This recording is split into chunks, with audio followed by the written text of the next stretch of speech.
Inoue versus Neri, sa aking pong palagay, ay Naoya Inoue pa rin. Just to be straight and honest with you, I think papahirapan at dudurugin ito ni Naoya Inoue. Ito po yung pinaka-apat na importanteng laban dito.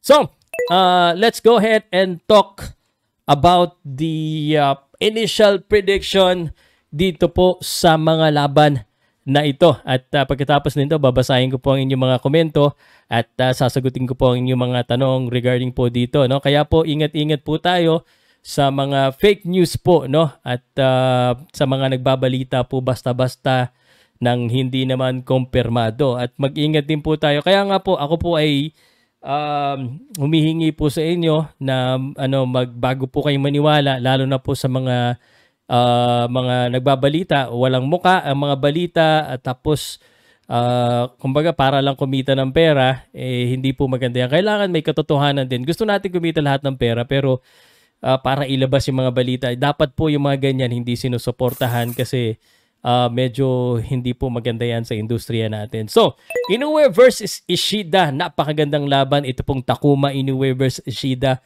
Yung last fight ni Takuma Inoue, napabilib niya ako, napahanga niya ako, nagpakita siya ng bagong lakas. So, initial thoughts and prediction ko dito is Inoue Takuma is going to win by decision. Or, pinakitaan ng tayo ng knockout eh. So, Takuma Inoue na ako dito. Samantala dito naman kay Akui at Chakui Kawahara. Naalala ko to si Kawahara eh.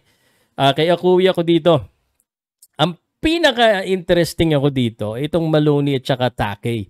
The Maloney versus Takei fight is very interesting to me because Takei has been known to have power in his hands in kickboxing star. So ito pong Takei na ito ay may lakas. Ngunit iba naman kasi yung Jason Maloney. Nagpakita siya na si Jason Maloney po ay hindi naman basta-basta boksingero.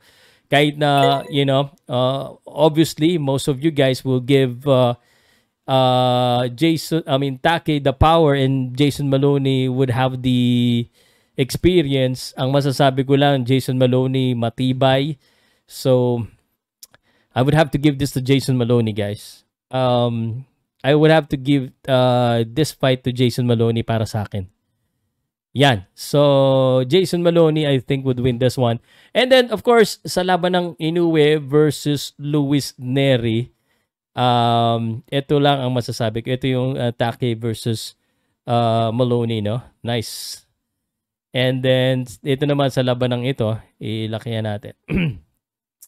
Yan, sa laban ng Inoue versus Neri, sa aking pong palagay, ay Naoya Inoue pa rin. Just to be straight and honest with you, I think papahirapan at dudurugin ito ni Naoya Inoue.